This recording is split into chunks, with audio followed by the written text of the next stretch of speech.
मैं chief of hip replacement and complex trauma unit Fortis hospital Mohali से हूँ जी।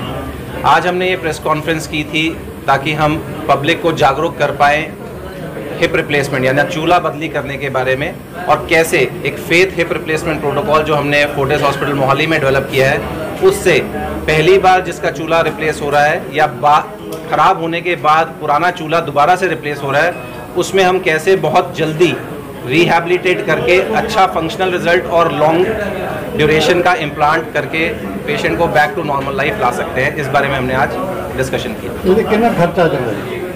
पहली बार अगर हम चूल्हा बदल रहे हैं किसी भी पेशेंट में तो लगभग 3 लाख का खर्चा आता है।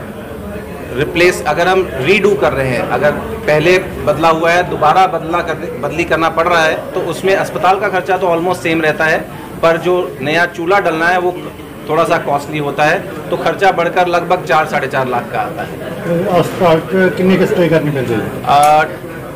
प्राइमरी और रिवीजन दोनों में ही लगभग 5 से 6 दिन का स्टे रहता है।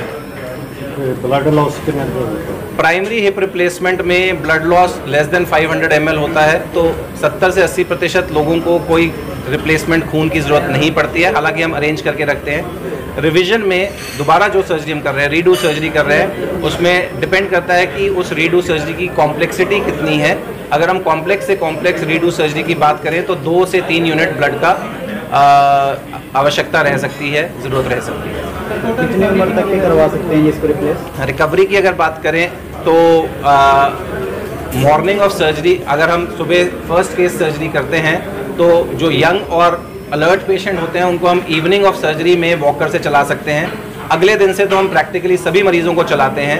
3-4 दिन में पेशेंट हॉस्पिटल में फिजियोथेरेपी के साथ मोटिवेट और रिहैबिलिटेट होके बाथरूम टॉयलेट जाने लायक हो जाता है ऊंची सीट पे, और जब तक टाँके निकलवाने के लिए आता है 14-15 दिन पे, तब तक ऑलमोस्ट वॉकर छोड़ के स्टिक पे आ जाता है। और कुछ यंग पेशेंट्स और मोटिवेटेड पेशेंट इवन स्टिक भी छोड़ देते हैं, और activities of daily living normal करने में 6 से 8 हफ्ते में वो ऑलमोस्ट नॉर्मल जैसा फील करने लगता है। इतना है जी, साडी यूनिट च असी ये ऑपरेशन 15-16 साल के यंग पेशेंट तो लैके 105 साल के बजुर्ग च किया है।